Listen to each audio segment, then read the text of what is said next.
Hey, I'd like to welcome you to another episode of Mission Matters. My name is Adam Torres, and if you'd like to apply to be a guest in the show, just head on over to missionmatters.com and click on Be Our Guest to apply. All right, today I have Yasser Drabu on the line, and he's co-founder and CEO over at Taza. And we're going to talk about building high-performing engineering teams. So, Yasser, first off, welcome to the show. Pleasure to be here, Adam. All right, so we got a whole lot to talk about today. I want to talk about the growth of Taza, how you built the company. I want to get into like some of the things that made you successful along that way. Also talk about, what are some of the plans going forward for Taza and what type of projects you typically find are the best fit for people looking for developers. But before we get into all that, we'll start this episode the way that we start them all with what we like to call our Mission Matters Minute. So, Yasser, we at Mission Matters, we amplify stories for entrepreneurs, executives, and experts. That's our mission. Yasser, what mission matters to you? I think the impact of software on humans, right? The reason I started the company itself was really around when I saw terrible software being built that had horrible experiences in terms of output Mm, for people. So our mission is really focused on building software for people who use them, making their life delightful. Now, it can be in the mid-market segment, which is where we focus. Companies that have been around have found a good product market fit, but have all these different siloed systems that they try mhm, to put together, either for their employees or for their customers. And we come in with an innovative mindset, with a consumer brand approach like mhm, Uber and others that people are used to, and try to bring that into the enterprise as well as the customers who end up using them. So at the end of the day, it's a matter, how do we make the life of every mhm, human that we are who touch our software better, that they when they use it, mhm. there's a little bit of a smile, there's a little bit of joy. Essentially, that drives us actually. And when we see people do that, that's really our mission: is how do we build that category leading product innovation in the space that we focus on, which is in the mid market. So Love it. Love bringing mission-based individuals on the line to share why they do what they do, how they're doing it, and really what we can all learn from that so that we can all grow together. So interested to hear more of your story. Like, where'd the entrepreneur side come from? Like, did you always have it in you? Like, where'd that come up from? Let's start at the beginning. right. So I think it was always there. I mean, I remember having a little bit of a small commerce activity during high school where I would sell unique items that were very rare back in India.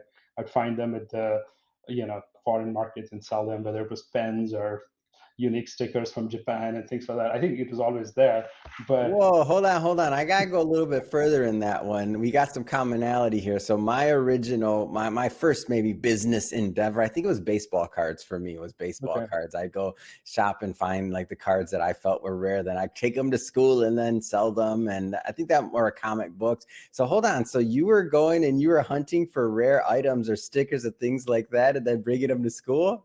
Yeah, and kids love them. I mean, there was a good margin because they were so rare to find, and Yeah.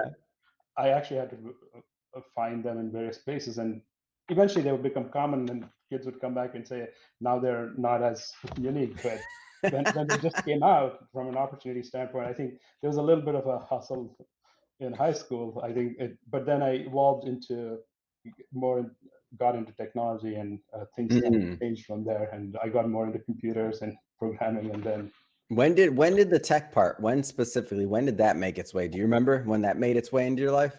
that was way early, like in eighth grade. Wow. Back in the day, I don't want to date myself. Commodore 64 was very rare in India, and I had a very good friend whose dad bought a Commodore 64 on his trip back from the US. And Mm. I used to cycle like 5, 6 kilometers or a few miles to his place, and then we would sit and program games just for fun. And we used to Wow. use tape drives to load them back in the day.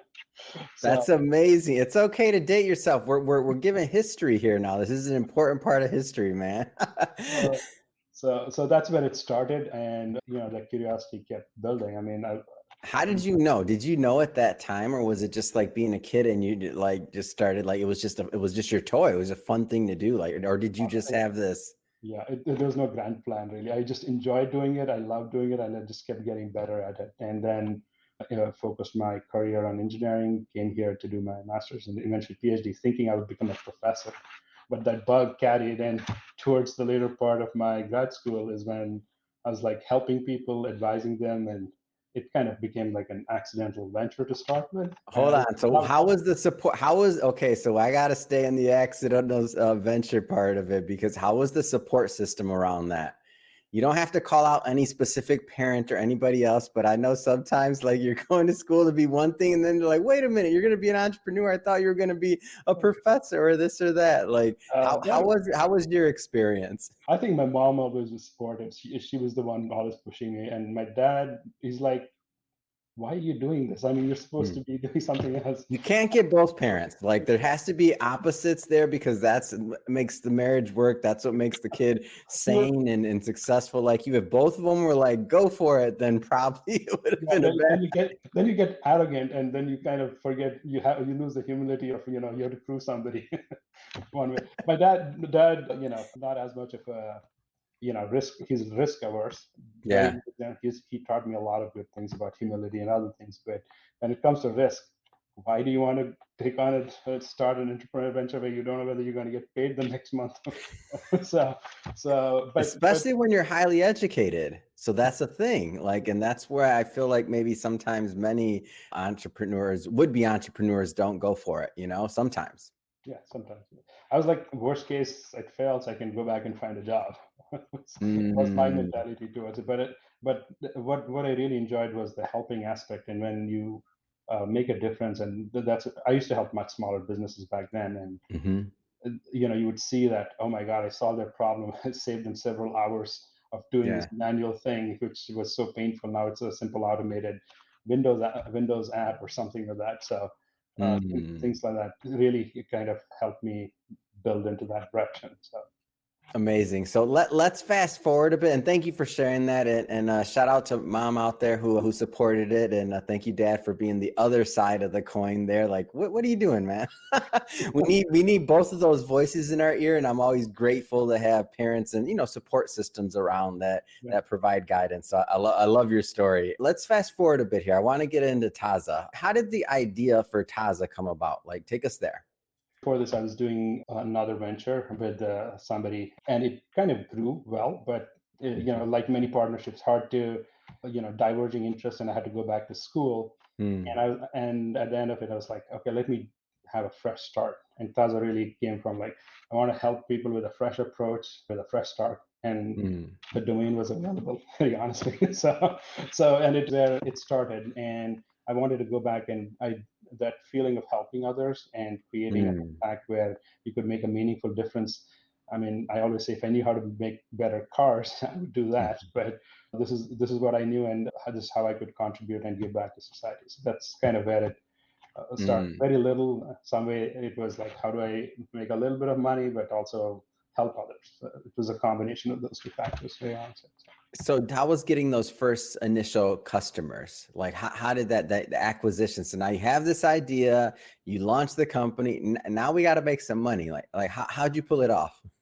So I think I had built goodwill by doing a lot of helping people, and they were like, hey, if you want to, there's somebody who needs more help, and I had a lot of goodwill built up that way. So I reached out, and in fact, one of the reasons that triggered me starting the company was I was already helping somebody, and they were like, "I need more." I was like, "Okay, then you need to pay me. I can't keep doing this for free." That's when I had to set up the company and other things to kind of help them further. So that led to one referral to the other. It grew by just word of mouth, where I did some good work with somebody, help them launch their website and then build a little app. And then it kind of started there. And then because of the previous venture, I also had some relationships where I'd helped people who had really enjoyed working with me as I was going through that. So some of those came back. I think they say no good deed goes unpunished or whatever. But but I think helping people along the way, just without any expectation, has a amplifying reward structure built in, which personally makes you feel good that you help somebody. But in the long run, I think if you take a very long view on things and relationships and helping others, it comes back in ways that you least expect. So that's what really helped me get off the ground. and then continue building, building Taza to where it's. Yeah. So. Was your so now you have the company, you're starting it, you're doing work. Was your initially were you having this vision of building a large team and building a large engineering team and all this, or did that kind of build brick by brick, or was it a combination? Like give us a feeling for kind of how the evolution took place. Very quickly I realized no matter how good I am, you're only so good. The team is so much better, and I'm sure there's 100 books on this, and all the amazing leaders have always said, together we can do a lot more. And Yeah. I always believed in that instinctively. And as work started expanding, I started leaning into people who I thought would work with me, some people who were Mm, crazy enough to take a risk with a one-person shop. And eventually I yeah. found my co-founder, who's my partner in India. He's like, we can only expand so much here. Let's try to do this in a way that scales. So we together joined hands and created our first garage team of 4 people. Wow. We kind of, that's when we realized all very different. And the fun part is, after 14 years, they're still in the company at various senior levels. Still, we enjoy working together. So it's been a really fun journey in the sense that we've all evolved as the company's evolved. Mm. So That says a lot that the original team is still together that long ago. What do you think some of the secret sauce is there? Like what do you think are some of the reasons for that particular success? I think the number one thing is, respecting each other and letting everyone grow in the way they, Mm, and really looking at them as human beings that have their own needs and pathways to grow is very important. So, and then having, now, if the company wasn't doing well and grew as their ambition grew, I'm sure it would be very difficult to retain that team. But as long mm, as the company was keeping pace with their growth and aspiration, I think it found a healthy balance there. mm, And we also had a lot of trust in each other to, take it to that next step, right? And which is one of the core things of a good high performing team foundation, mm. right? So I think as long as you treat them with respect and wish for them what you wish for yourself, and Yeah. then I think that it goes a long way. And I think that's what we want for most of our team. And we find ways Mhm. to make every member, even if they're junior, we find ways to give them stock options, other ways to grow. We're always looking for beyond a job. How do you become a missionary from that mercenary? Mm, People join, hey, I got a great pay package, but then they stay for the love for the work, the possibility of what can be, and the ability to be part of a much larger story. So mm. So now you're the leadership, the initial leadership team is there, right? And now you're thinking about scaling and bringing on more people. Like talk to me about that part of the buildup. Like how does that take place?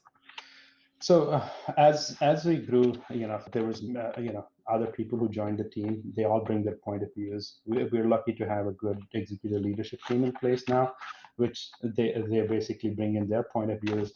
And the key for us as a company, core foundation culture, is that you lead with empathy.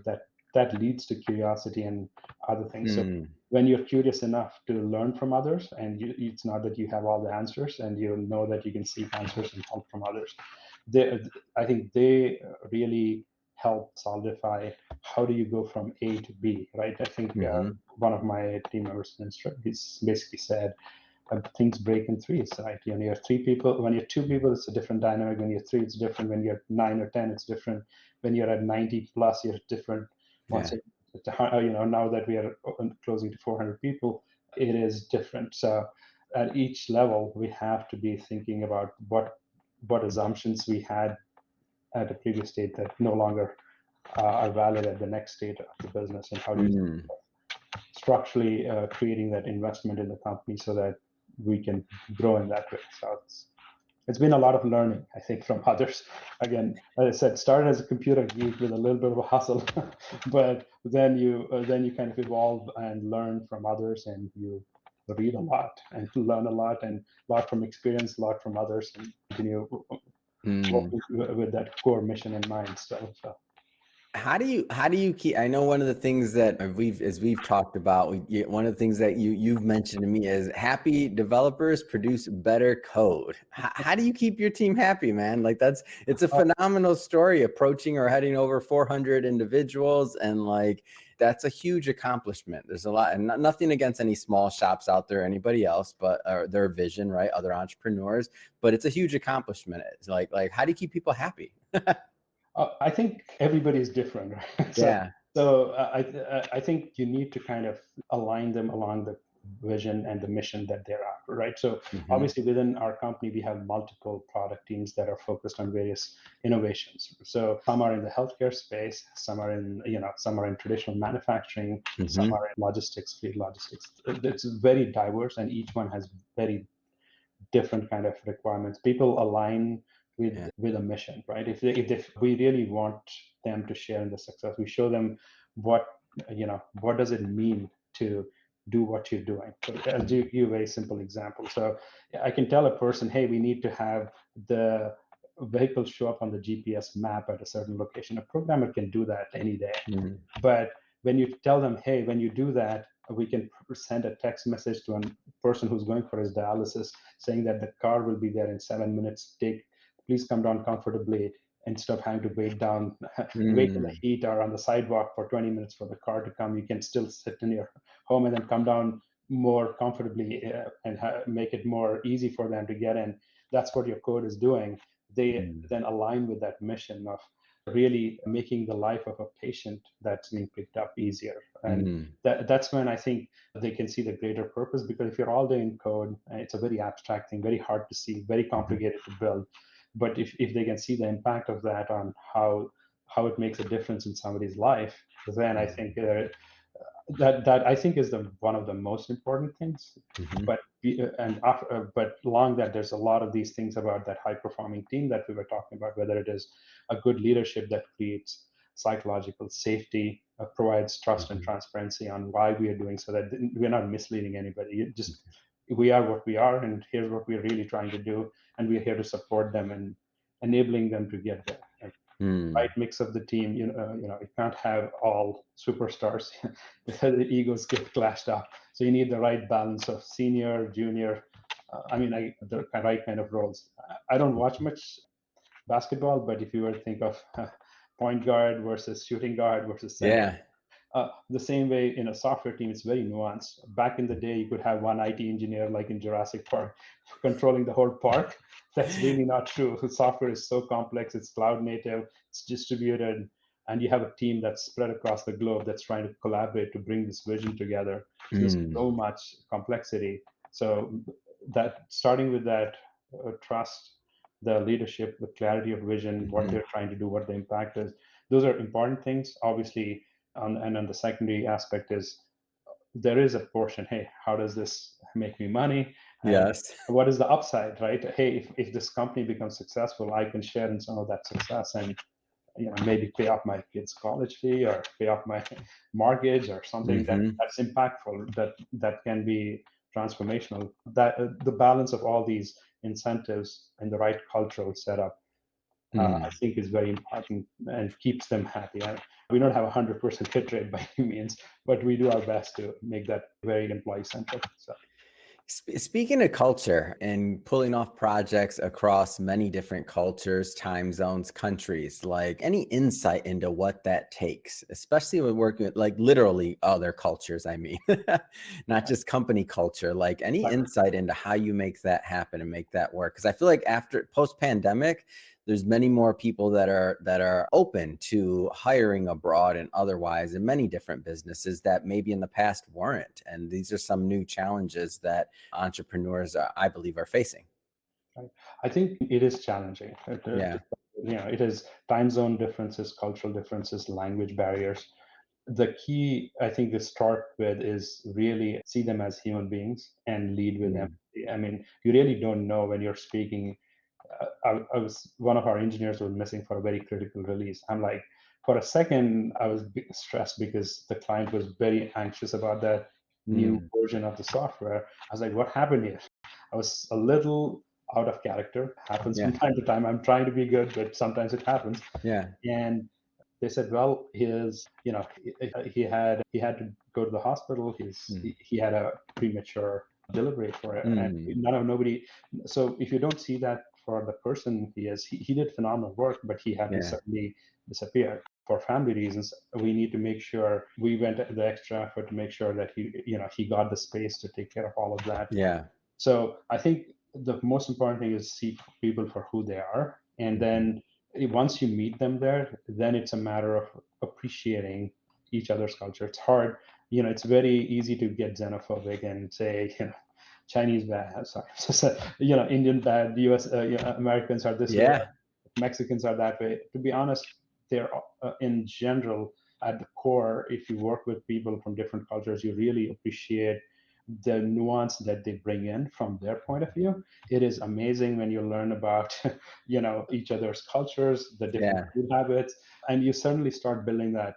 Again, I never say that this is a family. It's more like a sports team, but we love each other because we enjoy working and Mm. getting the basket to the Yeah. bucket or getting the ball to the finish line. So seeing them for who they are, empathy, creating that, really taking the effort to know each other as a human being across cultures. It's not just if it's in the same. We Mm. we do some work sometimes in Mexico or South and sometimes in India.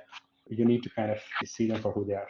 So long-winded answer, but ultimately, No, I get it, and I like to say we're all human, and if you're working with that prefrontal cortex like I am, then we're all battling, and something's gonna come up. It's messy, business, human, messy. yes.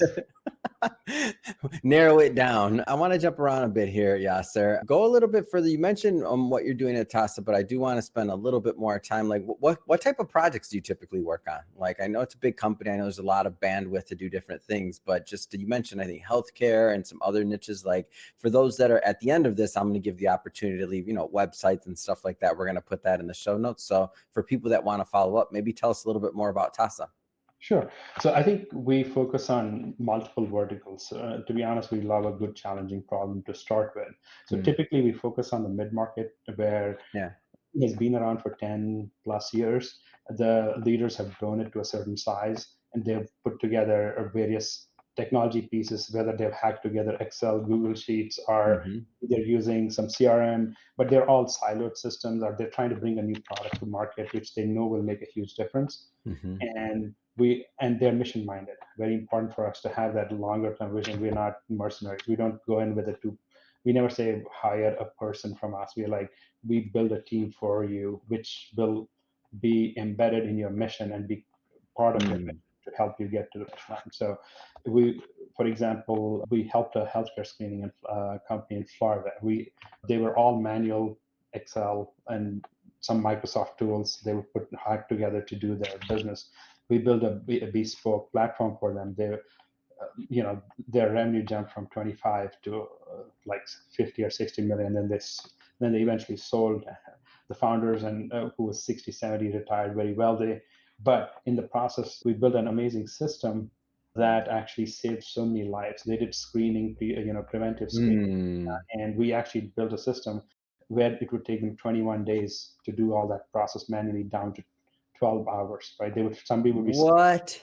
they would do screening and we would stream that data, create the charts electronically, send it to the doctor, and they caught so many cases of high carotid arteries who had like a high 99% blockage. They would immediately call them and send them to the hospital, and Mm. testimonial after testimonial saying, "You saved our life. You did this." I mean, that is impact. I mean, And that's huge. Like, so using your example, you said, from over 20 days to 12 hours to get that result back. And that can literally, and within that 20 days or so, unfortunately with the clogged arteries, like you're talking about literally that can save people's lives. yes, that's where we saw the impact software can have. Again, in some cases, it might be simply an annoyance in the office that takes Sure. hours to do something. Now it's taking 2 or 1, and you can use the remaining time to do more productive things that Yeah. to the business, and thinking more from a person standpoint versus trying to do arbitrary TPS reports, as they put them. So I think if we find the right leader who leaders within the company. Sometimes it's a Hmm. VP of engineer, VP of a product or operations who has a challenge Hmm. and he wants to solve it. We go and help them streamline that through a software solution or a technology plus process solution maybe. Nowadays, we are doing some new things with AI to help simplify. I'm not as worried about AI taking over yet. Hmm. I've played with the ChatGPT. It's interesting, but it doesn't really. Uh, it may get there someday, but for now, I think it can take some additional nuanced tasks and speed Yeah. them up for now. And if we can create unique models, proprietary models for enterprises, that would make a huge difference for Hmm. them, where they could move faster. So that's what we do. So some of the projects are, logistics, fleet Hmm. logistics, IoT devices, where we are collecting a lot of sensory data, analyzing it. It can be in thousands and thousands of signals coming in every second. Hmm. We do remote patient monitoring. We've done, medical transportation and pickup, and we build platforms for those, which are end-to-end products. And then we've done real estate tech, financial tech, money movement. We have a platform that grew from a little over a few $100s in processing to $1 billion a year in processing. We Wow. have the scale from, and at each level of scaling, things that we built broke, but then we found ways to scale it better and engineer it better, so it iteratively went on to do better. Man, what an amazing story. And to think of, it all started with just that idea and moving up, building, creating a team. Like this is the dream of entrepreneurship right here. I love it. Yasser, first off, this has been great having you on the show today. I just have to ask, what's next? I mean, what's next for you? What's next for Taza? What's next? So our goal is to continue enlarging our impact, right? Hmm. Where we are right now touching hundreds of thousands of lives.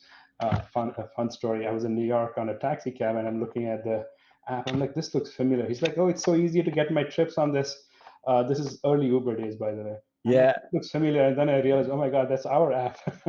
Somebody's using Stop. it. That was one of the a really fun moment for me. It was like it was such a joy to see somebody You're use. making a difference in your life too. I love it. So our hope is we continue to increase impact. We're obviously looking at growing in terms of the size of impact, the kind of projects we can take on. We've been able to. We started small. When you're starting, Yep. you do what you can. But now we are in a position where we can be selective and thoughtful about who we really want to help. Hmm. We align with a lot of mid-market companies that have missions to make life better, whether it's in healthcare, manufacturing, logistics. These are the areas that we focus on because there's a lot of things that they do which Mm. actually impact their end customers significantly, but it's by making their operations better, whether they want to improve their CSAT score, Yeah. operational efficiency, or innovate into new product categories. So If somebody's listening or watching this, Yasser, and they want to follow up and they want to connect with your team, how do they do that? obviously the simple way is to go to taza.com at Yeah. taza.com and contact us, or they can just email me at yasser@taza.com. Amazing. And for everybody listening or watching this, we'll put all those links in the show notes so you can just click on them and head right on over. And speaking of the audience, if this is your first time with Mission Matters and you haven't done it yet, hit that subscribe button. This is a daily show. Hit that subscribe or follow button. It's a daily show, bring out you new episodes each and every day, new entrepreneurs, new insights, hopefully new inspiration that's going to help you along the way and your journey as well. So we don't want you to miss any of those episodes. And Yasser, again, thank you so much. And man, wishing you much more continued success, from stickers in grade school to, come on now, a company of 400 people growing and doing great work and providing and literally saving lives. And the example that you gave for the medical niche where you're helping to decrease the time in testing for the results to come back. So man, it's just an amazing story, one that I'm happy to bring my audience. Again, thank you so much for coming on the show. Thank you, and thank you for having me on the show. Pleasure talking to you. It's been fun.